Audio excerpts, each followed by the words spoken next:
teman-teman, kita mulai. Saya akan bicara sekitar 1 jam barangkali, lalu ada kesempatan untuk bertanya. Materi yang saya sampaikan itu tentu terlalu luas, tidak semuanya bisa dibicarakan. Saya akan memberikan suatu pengantar dulu, lalu berfokus pada 5, tetapi terutama 3 prinsip etika normatif, yang kemudian mencoba menarik suatu kesimpulan. Dalam pertemuan minggu yang lalu, saya mencoba menjelaskan bahwa ada 2 pertanyaan di dalam etika. Yang pertama, pertanyaan yang langsung dijawab oleh hati nurani, apa yang harus dilakukan? Hati nurani mengatakan, yang harus dilakukan selalu yang baik dan tidak pernah yang tidak baik. Tetapi di situ lantas muncul masalah sikap, tindakan, perbuatan mana yang baik dan mana yang tidak. Situasi kemanusiaan sering tidak begitu jelas. Ada pro kontra, ada debat. Atas dasar itu sudah lama, sejak Aristoteles, berkembang yang disebut etika normatif. Jadi pemikiran mengenai manakah norma-norma kelakuan baik, manakah norma-norma kelakuan yang jangan dilakukan. Nah, sebelum saya masuk ke dalam beberapa jawaban yang dalam sejarah etika penting, saya menyinggung beberapa jawaban yang tidak mencukupi. Yang pertama adalah moralitas wahyu atau etika wahyu. Etika wahyu mengatakan kita tahu tentang yang baik, tindakan baik dan tindakan buruk dari wahyu. Itu tentu betul. Tetapi orang yang tidak merasa menerima wahyu juga bisa tahu mengenai apa yang baik dan buruk. Mengikuti Thomas Aquinas, filosof, teolog besar, yakni abad pertengahan, hidup 900 tahun yang lalu, dia sudah menjawab. Bukannya sesuatu itu jahat karena Allah menyatakan itu jahat, melainkan Allah menyatakan jahat yang memang jahat. Jadi ada kualitas internal. Wahyu, misalnya Yesus tidak membawa suatu sistem normatif sendiri, tetapi menegaskan semangat lebih mendalam. Kita tidak bisa bicara sekarang mengenai khotbah di gunung yang tentu sangat benar. Suatu faham moralitas yang juga kurang adalah yang disebut etika peraturan. Seakan-akan etika pokoknya terdiri dari peraturan macam-macam yang jangan dilanggar. Itu seperti main ski, ya Anda mungkin tidak tahu, tapi saya dulu main ski. Ada namanya slalom. Slalom itu berarti dipasang 2 tongkat dan dengan agak susah dan kita harus lewati antaranya tanpa menabrak tongkat itu. Seakan-akan moralitas itu pokoknya segala macam larangan yang bikin susah hidup kita. Cukupnya jangan melarang lantas kita aman. Puji Tuhan sampai ke surga. Itu pun tidak memadai. Nanti kita akan lihat. Lalu ada satu sistem etika yang menjadi sangat populer di Barat sekitar 80, 70, 60, 50 tahun yang lalu, namanya etika situasi. Di situ dikatakan tidak mungkin memberi prinsip-prinsip moral, tidak mungkin memberi peraturan, tergantung dari situasi. Misalnya, mengatakan yang tidak sesuai kenyataan tidak selalu merupakan suatu dosa. Bisa juga ada alasan.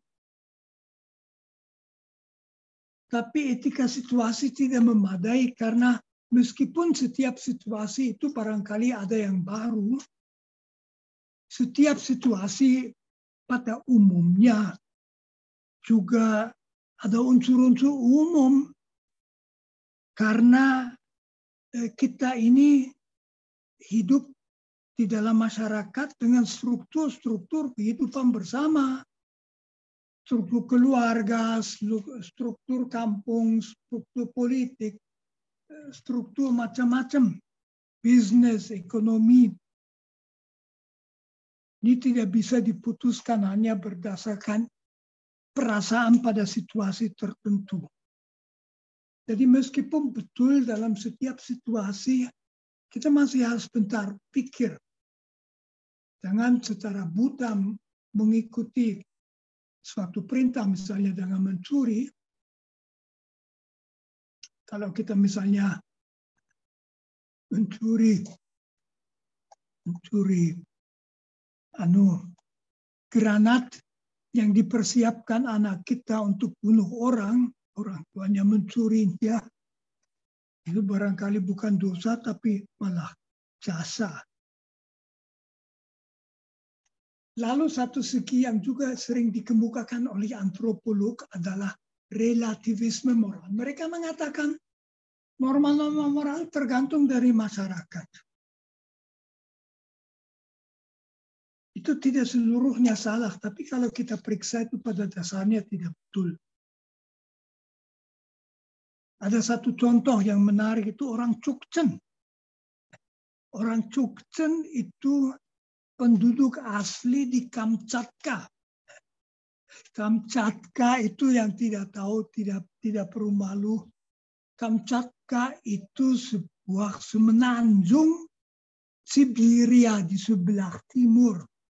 Nah, orang Chukchen itu hidup di daerah yang dingin, kayak Eskimo. Nah, kalau di situ orang tua yang dicintai sudah berumur sekitar 50 tahun, anak-anak mereka memberi pakaian hangat kepada orang tua, lalu didudukan dalam sebuah kursi jauh dari rumah di luar dan dibiarkan mati kedinginan.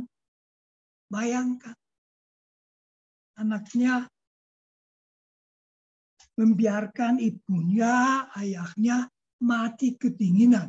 Itu kematian yang tidak begitu menyakiti. Biasanya orang kalau pakaian hangat dia akan ngantuk dalam tidur, dia mati.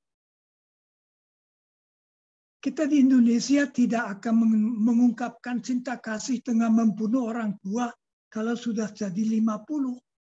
Mengapa Chukchen membuat itu? Chukchen membuat itu karena mereka punya kepercayaan bahwa manusia itu masuk ke alam akhirat dalam keadaan fisik di mana ia mati. Jadi jangan membiarkan orang tua itu menjadi sudah lemah, lemes, gak bisa jalan, sakit kiri, sakit kanan. Antar mereka dulu. Contoh itu hanya menunjukkan suatu perbuatan yang menurut etika barangkali kita semua sangat tidak dibenarkan atas dasar pandangan dunia Cukcen bisa dibenarkan. Tapi sekarang saya mau masuk pokok bahasan kita, itu mengenai etika normatif. Etika normatif dari suatu etika yang berusaha menemukan prinsip-prinsip dasar dan juga norma lebih rinci bagaimana kita harus hidup secara moral, itu ditemukan oleh para filosof Yunani. Aristoteles, sudah mulai dengan Platon, terutama Aristoteles, lalu beberapa. Etika normatif itu amat penting. Itu pertanyaan rasionalitas. Kalau orang tidak boleh ini, harus itu, dan sebagainya, mereka tanya atas dasar apa? Apa itu sewenang-wenang? Apa itu murni tradisi? Atau bisa dimengerti? Di situ lalu etika normatif memberi jawaban. Etika yang pertama berkembang di Yunani adalah hedonisme yang nanti akan saya jelaskan. Itu para filosof mengatakan segala macam norma moral, apaan itu nonsens. Kalau etika harus menjawab pertanyaan, bagaimana seorang yang bisa berpikir rasional, mau hidup secara wajar, secara masuk akal, bagaimana dia harus hidup. Hedonisme itu dari kata hedone. Hedone berarti nikmat. Nah, filosof itu mengatakan yang rasional dong, hidup dengan cara yang menghasilkan sebanyak mungkin rasa nikmat, dan hindarilah rasa-rasa sakit, mau apa lagi. Perlu diperhatikan orang Yunani tidak punya kepercayaan mengenai hidup sesudah kematian. Jadi pertanyaan apa yang diharuskan Tuhan tidak ada pada mereka. Justru karena itu mereka dengan sangat tajam mempertanyakan rasionalitas norma-norma moral. Apaan orang disuruh ini, dilarang itu. Mereka bilang kaum hedonis itu jangan macam-macam. Yang benar, ya coba carilah rasa nikmat sebanyak mungkin dan hindarilah rasa sakit. Apakah ini suatu nasihat yang betul-betul rasional? Mau saya bicarakan sebentar lagi. Saya masuk dulu sebentar ke etika Aristoteles. Bagi saya, tetap mengagumkan. Kok Yunani 2400 tahun yang lalu melahirkan orang-orang seperti Aristoteles, juga Platon, yang pada zaman sekarang, bahkan di abad ke-21, di dalam dunia yang begitu berbeda, tetap masih dipelajari, dan tidak hanya dipelajari demi sejarah, masih cari inspirasi dari Aristoteles sekarang dalam etika. Itu luar biasa. Itu suatu zaman emas filsafat umat manusia yang mungkin tidak pernah kembali. Meskipun dalam catatan saya abad ke-8 ke-9, ke-10, ke-11 Masehi, itu abad emas filsafat Islam. Islam juga pernah punya saat di mana mereka punya pemikir state of the art ngetop. Nah, Aristoteles menolak hedonisme. Pertama dia bertanya, kalau kita harus bertanya bagaimana harus hidup, kita harus bertanya manakah tujuan hidup kita. Tentu moralitas berarti hidup dengan cara agar manusia mencapai tujuannya dan menghindar dari cara hidup yang akan menggagalkan dia mencapai tujuannya. Apa tujuan hidup manusia? Aristoteles menjawab, Platon juga, tujuan hidup manusia adalah mencapai kebahagiaan. Kebahagiaan. Kalau orang sudah bahagia, mau apa lagi?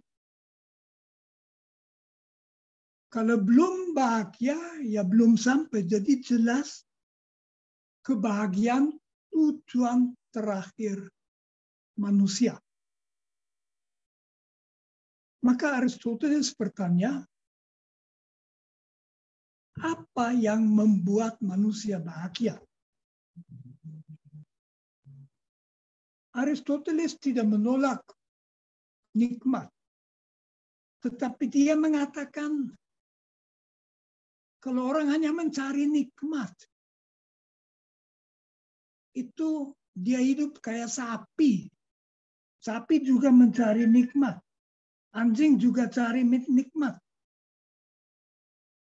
Tapi manusia itu lebih daripada sapi. Dengan asal mencari nikmat, dia tidak akan bahagia. Lalu dia akan bahagia bagaimana? Nah, di situ Aristoteles memberi jawaban yang sangat penting, kemudian mempengaruhi Thomas Aquinas, yang mungkin hanya saya singgung nanti. Kita akan menjadi bahagia kalau kita mengembangkan bakat-bakat, kemampuan-kemampuan kita menjadi nyata. Contoh yang diberikan Aristoteles adalah pemain suling.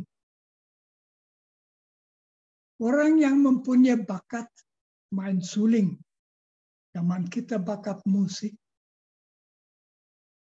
dia akan menjadi bahagia kalau dia berhasil mengembangkan diri sebagai pemain suling. Jadi manusia harus mengembangkan diri. Itu jawaban Aristoteles. Lalu mengembangkan diri bagaimana? Aristoteles mengatakan manusia ada dua segi hakiki. Yang satu itu manusia makhluk rohani. Manusia punya logos. Dan manusia makhluk sosial. Makhluk politik dalam bahasa Thomas. Kata politik, zoon, politikon, makhluk politik. Manusia akan bahagia kalau mengembangkan kerohanian. Agak tidak begitu meyakinkan bagi saya. Aristoteles mengatakan filsafat itulah yang membuat manusia bahagia. Ada benarnya juga, saya cukup bahagia sebagai filosof, tapi barangkali kalau hanya filsafat barangkali enggak. Biarin Aristoteles, Thomas kemudian maju lebih jauh. Dan Aristoteles mengatakan, kita menjadi bahagia kalau kita dapat menyumbangkan sesuatu pada masyarakat. entah pada rumah sendiri dari keluarga, entah pada polis, negara kota. Dari situ kata politik. Berpolitik membuat orang bahagia.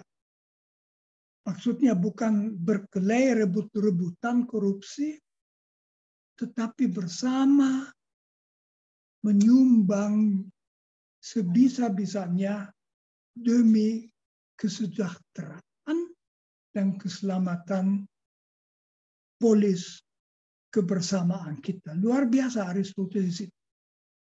Jadi saya rangkum, Aristoteles mengatakan etika itu rasional kalau menunjang kebahagiaan kita, dan kita menjadi bahagia bukan dengan asal mencari nikmat, melainkan dengan mengembangkan diri. Jadi etika Thomas Aquinas itu juga, etika Aristoteles adalah etika pengembangan diri. Nah, sekarang saya ke hedonisme. Hedonisme itu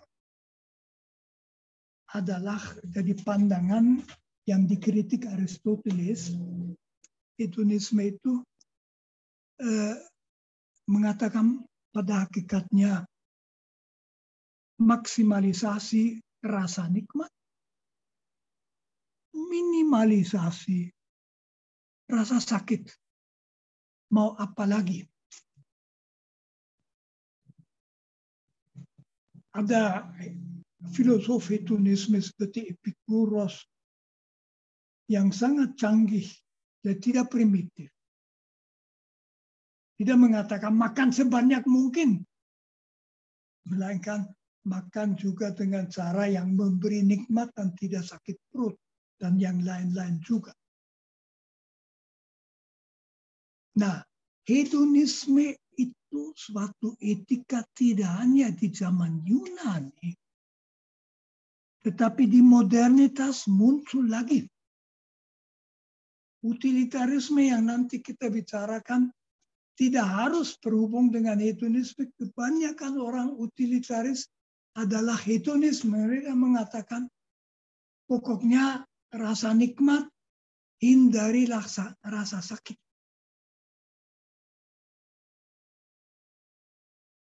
Saya bertanya, apakah itu nasihat yang bijaksana? Jadi nasihat, usahakan nikmat sebanyak-banyaknya. Tentu bukan nikmat berlebihan, tapi sebanyak-banyaknya. Hindarilah rasa sakit sedapat-dapatnya.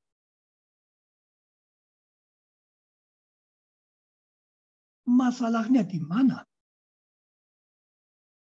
Masalahnya bahwa penjumlahan rasa nikmat sama sekali tidak menjamin kebahagiaan. Misalnya saja, seseorang mengalami masalah dalam perkawinan. Suami merasa tidak bisa berkomunikasi dengan istri.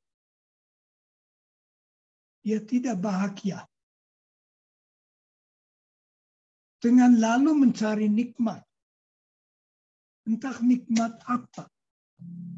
Nikmat makan, minum, nikmat seksual, apapun. Rasa sedih, keprihatinan tidak akan hilang. Sama saja orang yang bermasalah, di Eropa banyak itu. Lalu dia menjadi peminum alkohol. Kalau minum alkohol ya bisa lupa.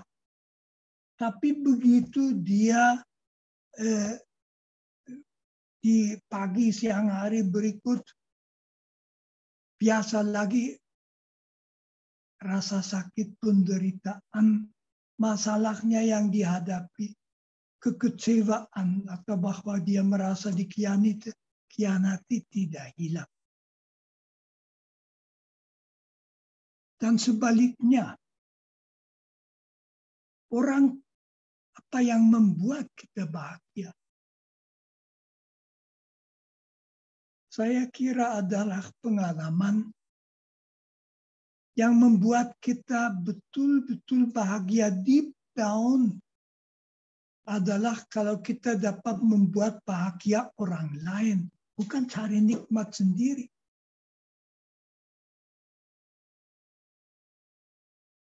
Kalau kita melihat ada orang lain yang bersyukur karena kita ada,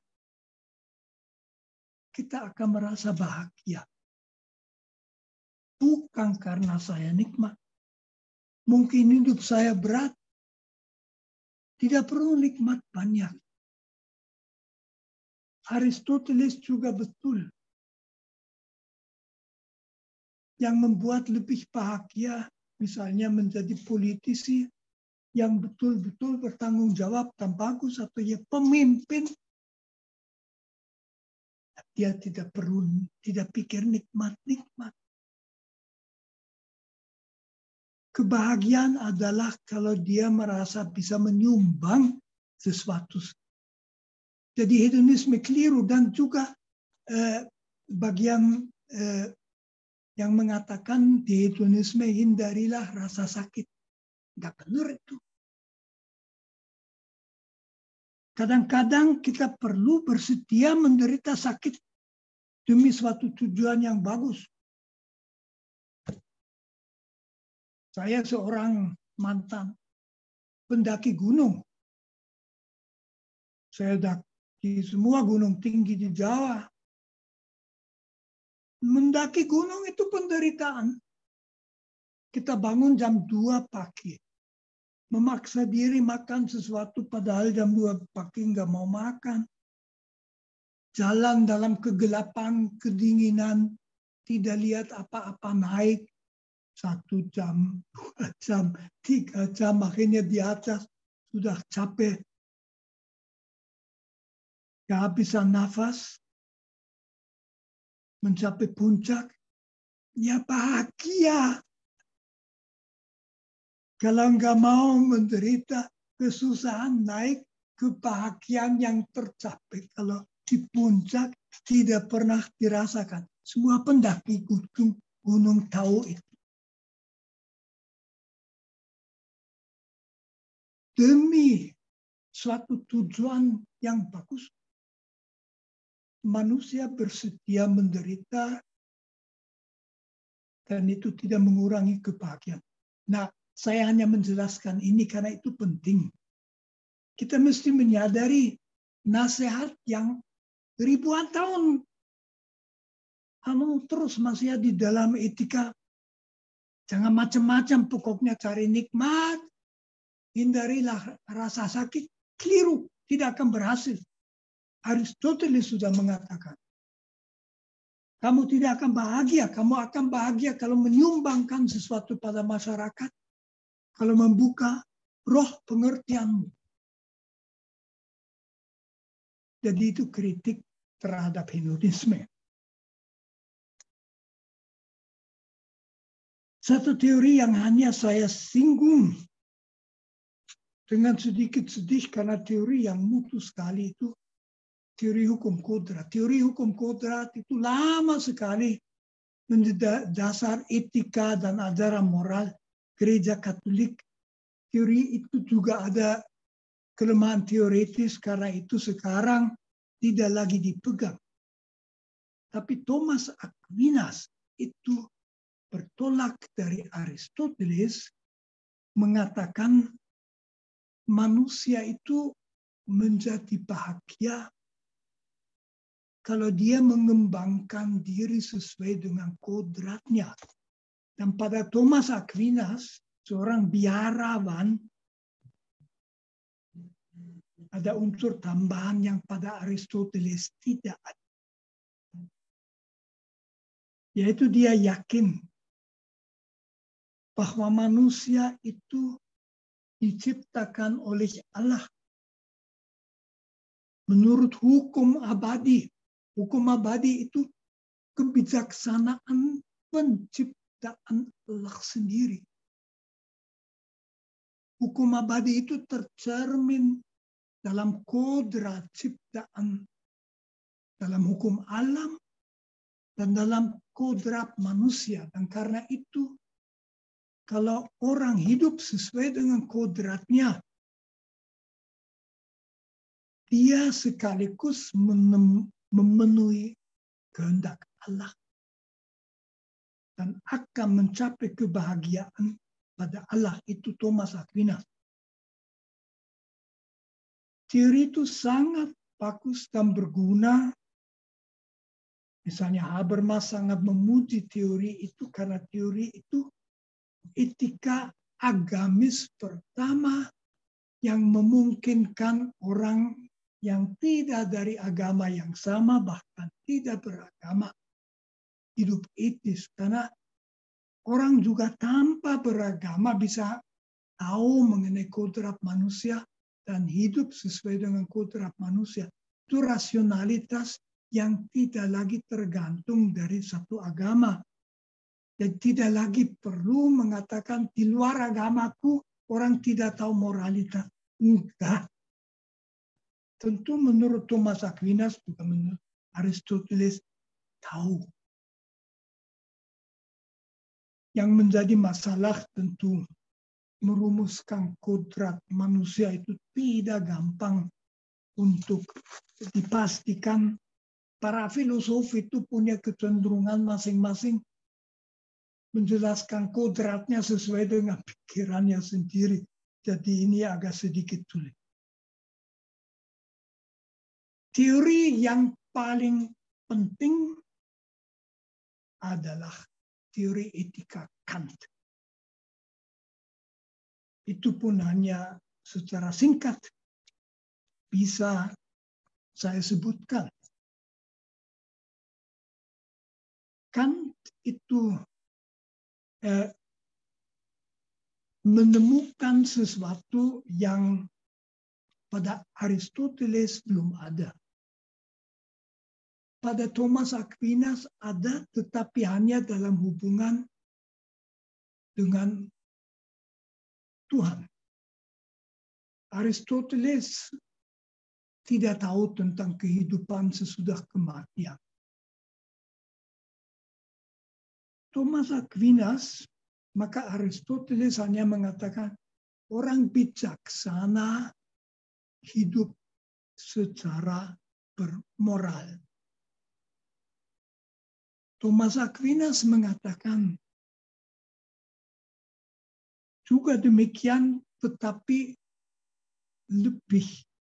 Orang harus hidup moral karena itu diharuskan Tuhan. Karena Tuhan menciptakan manusia dengan kodratnya. Nah, Kant menghubungkan dua hal. Pertama, kewajiban moral atau keharusan moral. Misalnya, jangan mencuri, jangan memfitnah. Itu bukan hanya masalah kebijaksanaan seperti pada Aristoteles, melainkan suatu kewajiban. Kant yang memasukkan kata wajib ke dalam bahasa etika. Orang biasa tahu kata wajib itu selalu dipakai, kita wajib ini, wajib bukan wajib untuk menghindari hal-hal buruk. Kan di situ bertolak dari kenyataan yang kita sadari sendiri, yang baik harus dilakukan, yang jahat tak pernah boleh dilakukan. Kalau kita tanya kepada Kant, tahunya dari mana? Dia mengatakan itu, kita tahu dari kesadaran moral. Itu namanya rasionalitas moral, dalam bahasa Kant, rasionalitas praktis. Dalam bahasa saya, bukan hanya saya, kita tahu dari hati nurani. Tidak perlu pendasaran. Kita tahu. Kalau orang dengan dingin mengatakan, peduli amat aku dengan hati nurani, aku melakukan yang menguntungkan juga kalau aku tahu itu jahat. Kita tahu itu tidak benar. Itu orang yang memang jahat, yang memilih itu. Itu yang dikatakan Kant.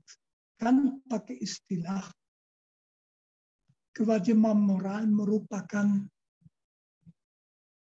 imperatif, kategoris. Imperatif berarti perintah. Kategoris berarti mutlak. Bahwa yang baik wajib dilakukan. Dan yang jahat dalam kondisi apapun tidak bisa dibenarkan, berlaku mutlak. Itu kan kemutlakan itu yang dia masukkan ke dalam bahasa etika. Mutlak berarti tak bisa ditawar-tawar. Jadi tidak bisa ditawar-tawar, tapi nanti saya ditegur orang. Atau itu tidak sesuai dengan pendapat publik. Atau saya merasa terancam kalau mengikuti prinsip moral. Kan mengatakan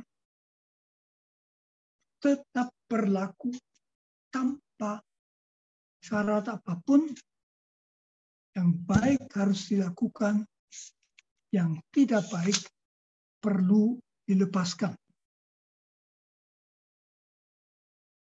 Dan itu menurut Kant tidak berhubung langsung dengan Tuhan.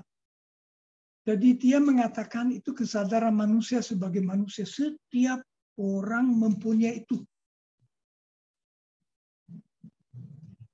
Kita sekarang dalam filsafat sekarang sudah sejak lebih dari 100 tahun akan mengatakan itu juga berdasarkan analisa fenomenologis. Kan belum tahu apa itu analisa fenomenologis. Analisa fenomenologis berarti dari perhatian yang kita sadari. Hati nurani adalah kesadaran. Ditutup-tutup bisa. Kalau sudah melakukan 5 pembunuhan ke-6 katanya kata mafia itu udah nggak masalah. Kalau orang mulai memperkosa, pertama kali mungkin dia masih merasa sesal. Tapi kalau sudah 3 kali, akhirnya dia tutup-tutup. Hati nurani, tutup-tutup bisa. Tapi tidak akan kesadaran bahwa itu tidak apa-apa. Hanya dia tutup-tutup. Dia tidak mau dengar.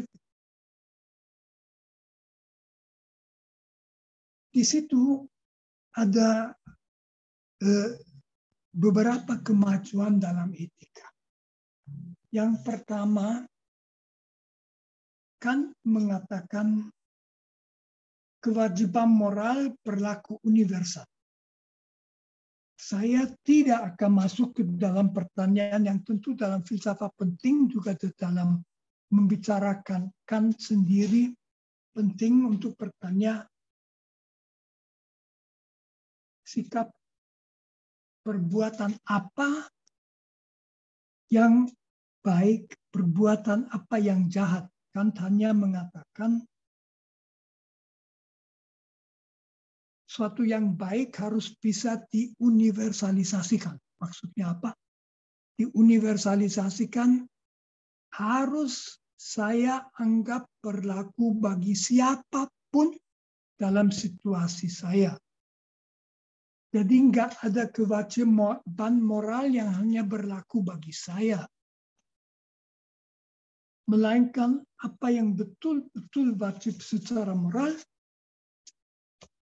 berlaku bagi semua yang dalam situasi yang sama. Kalau situasi tidak sama ya berbeda. Jadi etika menjadi betul-betul universal. Juga dilepaskan dari agama. Sebetulnya Kant tidak seluruhnya melepaskan. Kant sendiri seorang Kristen Protestan, meskipun deis, masih ingat deisme, Kant mau mengatakan bahwa kesadaran itu ada pada setiap orang, entah apa kepercayaannya. Dia memang di dalam etikanya juga mengatakan, andai kata tidak ada Allah, kesadaran moral itu tidak masuk akal. Karena kita ingin bahwa kalau kita hidup secara moral, jadi sesuai dengan imperatif kategoris, akhirnya kita bahagia, dan kita hanya bisa bahagia dalam hidup sesudah kematian, mengandaikan bahwa ada Allah. Ya. Jadi kan tidak total tanpa Tuhan, tetapi etikanya sendiri bisa diterapkan sama sekali tanpa aturan pada agama. Itu penting, apalagi dunia sekarang di mana orang memang sering tidak beragama. Yang kedua, kan menarik suatu kesimpulan,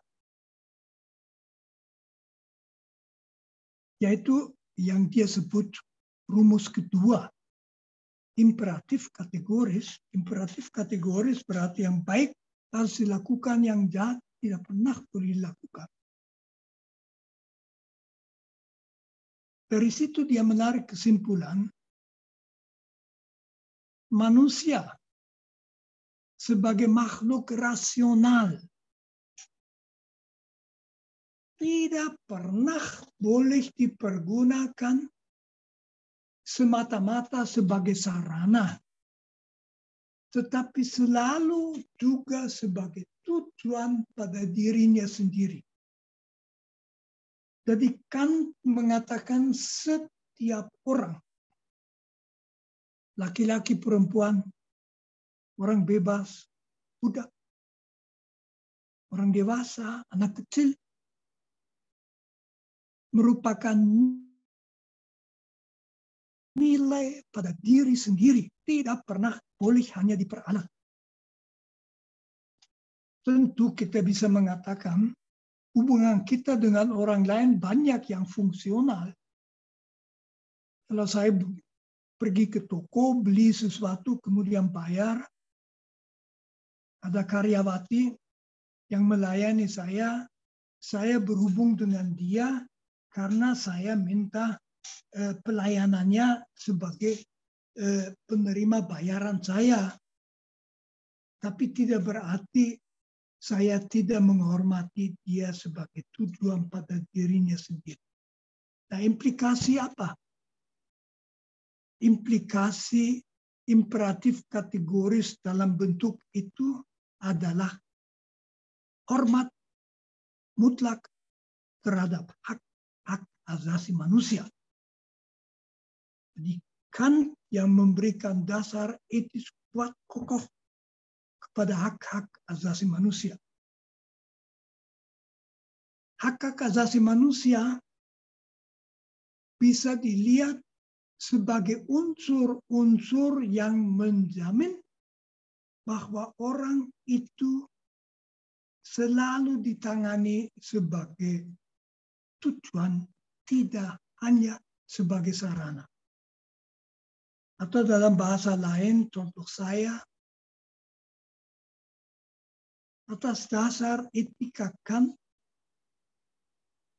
tidak dapat dibenarkan bahwa demi kemajuan 999 orang, satu orang dijadikan tumbal, dikorbankan. Tidak dapat dibenarkan.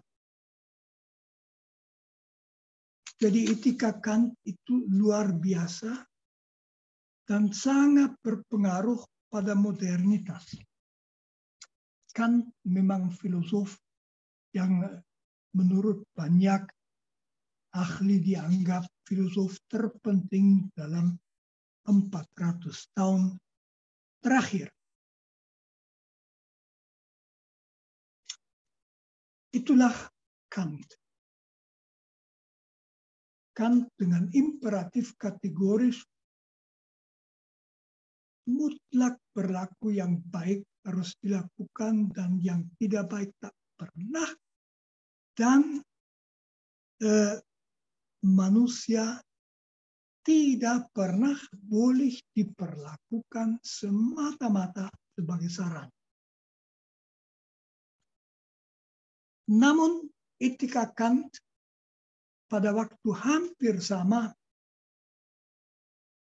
mulai di Inggris mendapat saingan,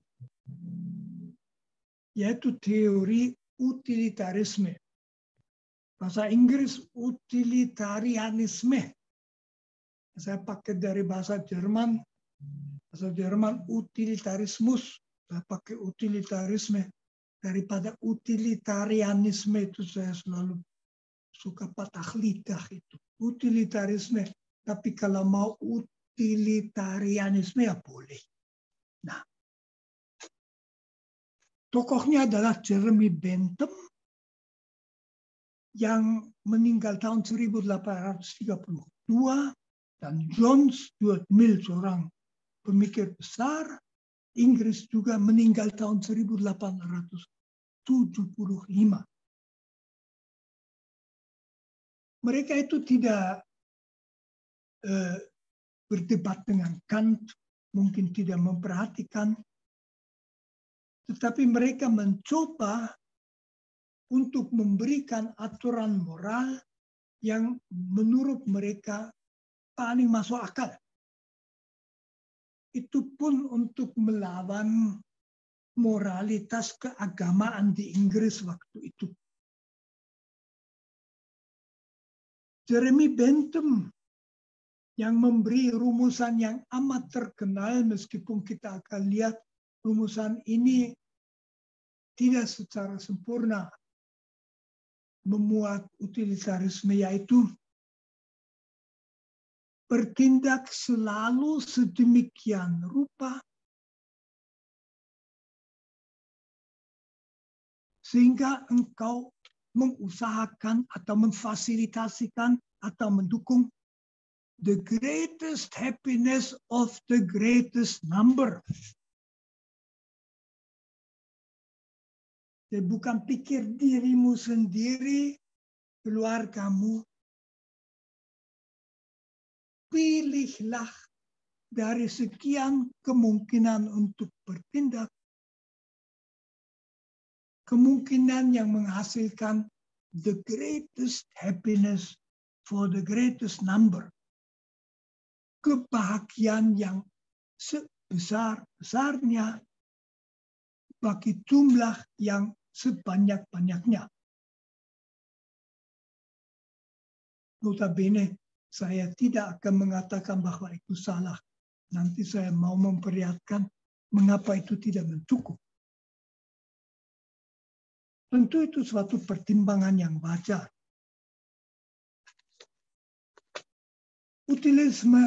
Utilitarisme kemudian sudah John Stuart Mill, lalu utilitarisme banyak dikembangkan di abad yang lalu, masih banyak dipakai. Meskipun sudah banyak dikritik juga, memberi rumusan yang lebih rinci, lebih kompleks. Ambil selalu sikap atau tindakan yang diperkirakan akan menghasilkan kelebihan akibat-akibat baik yang sebesar-besarnya dibandingkan dengan akibat-akibat buruk. Agak sedikit susah, saya mau menjelaskan. Utilitarisme itu jadi mengkritik dari the greatest happiness of the greatest number.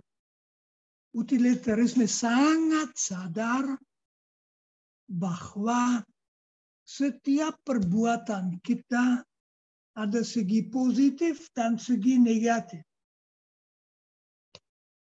Kalau saya memberikan sepotong kue pada anak yang satu, berarti saya tidak bisa memberikan potong kue itu kepada anak lain. Potongan ikan yang saya berikan pada anjing saya tidak bisa saya makan sendiri, juga tidak bisa saya kasih sama seorang teman.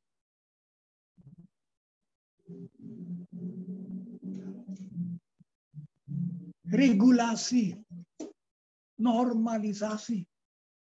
Sungai-sungai di sebuah kota besar jelas sekali keuntungannya bagi orang-orang yang kena banjir, melancarkan lalu lintas, mendukung perekonomian.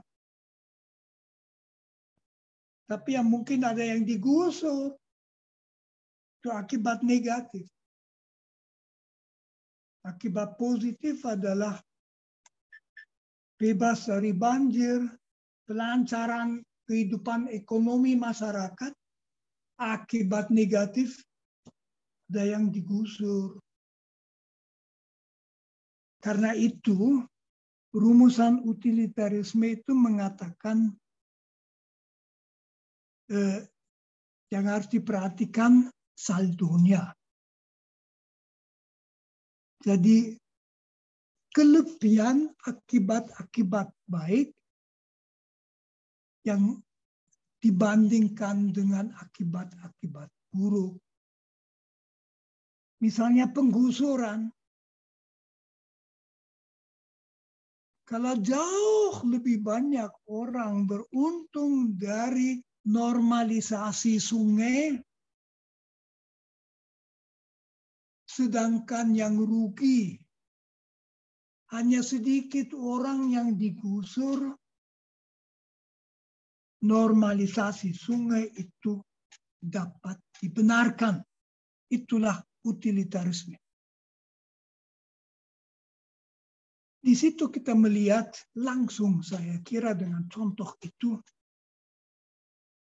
kekuatan utilitarisme dan mengapa utilitarisme dalam filsafat moral dinilai bermasalah berat. Kekuatan utilitarisme adalah rasionalitas. Apapun dia tanyakan, apa untung, apa rugi. Katakan saja, contoh lain. Utilitaris bertanya, mengapa selingkuh itu dilarang secara etis?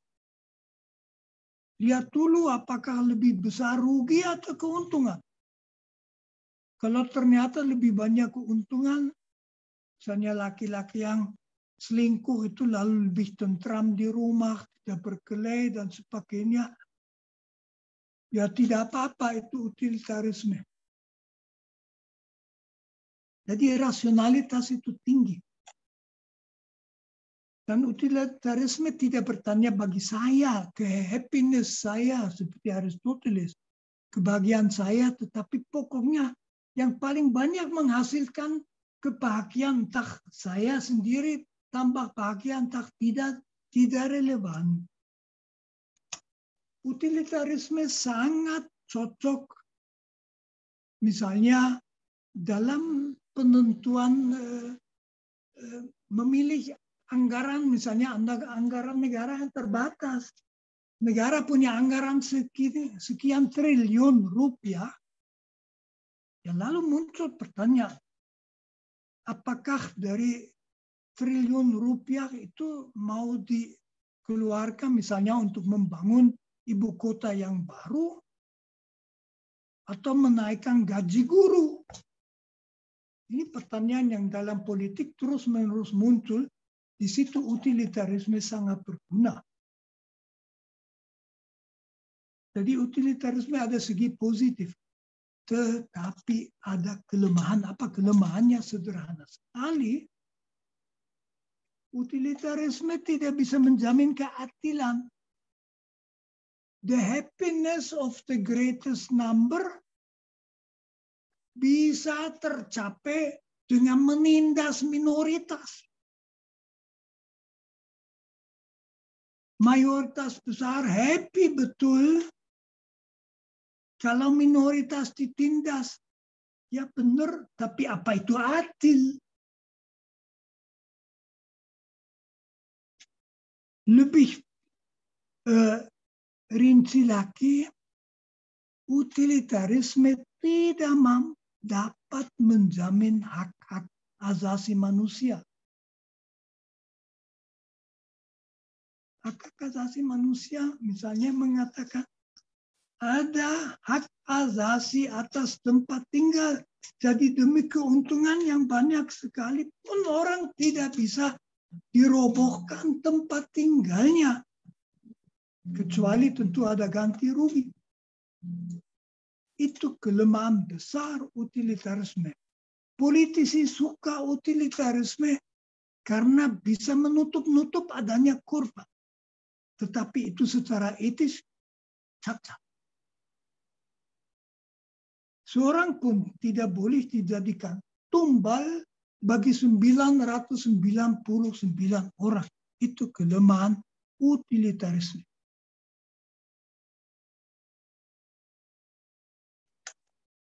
Nah, saya sudah menjelaskan beberapa prinsip etika normatif. Eudemonisme Aristoteles, kebahagiaan. Hedonisme, cari nikmat, hindarilah rasa sakit. Thomas Aquinas, hidup sesuai dengan hukum kodrat, dengan kodratmu, mirip dengan Aristoteles, kembangkan diri. Kant, selalu ada inti yang baik, wajib tanpa kecuali, yang tidak baik tak pernah bisa dibenarkan. Utilitarisme mengatakan pilih yang menguntungkan yang banyak, bukan yang sedikit, tetapi membawa bahaya bahwa yang sedikit diperlakukan dengan tidak adil, bahwa hak asasi manusia tidak dihormati. Saya mau menutup dengan menunjuk bahwa barangkali etika normatif paling mudah bisa dimengerti dengan pengandaian 3 prinsip. Pertama, prinsip kebaikan hati atau prinsip sikap baik. Etika menuntut tanpa kecuali bahwa terhadap apapun kita diharapkan selalu bersikap baik, positif. Yang kedua adalah prinsip keadilan. Tidak berlaku bagi binatang. Tapi segenap manusia wajib dilakukan adil. Dan yang ketiga adalah sikap hormat terhadap dirinya sendiri. Kita jangan membiarkan diri terlantar maupun disalahgunakan. Atas dasar 3 prinsip itu, kemudian dikembangkan prinsip-prinsip etika yang lebih umum, misalnya yang termuat di dalam perintah keempat sampai ke-10 perintah Tuhan dalam buku Levitikus Perjanjian Lama. Universal, hormatilah orang tua, jangan membunuh, jangan berselingkuh, jangan mencuri, jangan berbohong, jangan mengiri. Ini sudah rincian dari 3 prinsip itu, tapi sangat penting, dan itu tentu kemudian harus lebih dikonkretkan. Tapi misalnya apa yang dianggap mencuri tentu tergantung dari struktur masyarakat. Di dalam setiap masyarakat hak milik itu sama. Itu lalu konkret harus dikembangkan dalam etika. Karena itu kita sekarang dalam dunia yang kompleks mempunyai segala macam kode etika. Itu penting sekali, kode etika kedokteran, kode etika rumah sakit, kode etika bisnis, kode etika pengacara, segala macam bidang punya kode etika yang merumuskan masalah-masalah etika yang bisa muncul di dalam bidang itu dan memberi petunjuk yang sangat membantu. Tetapi atas dasar, katakan saja, 3 prinsip tadi, selalu harus adil, selalu harus mengungkapkan kebaikan dan bukan kebencian atau nafsu menghancurkan. Itulah etika normatif. Sekarang saya berhenti memberi kesempatan untuk bertanya kalau ada pertanyaan.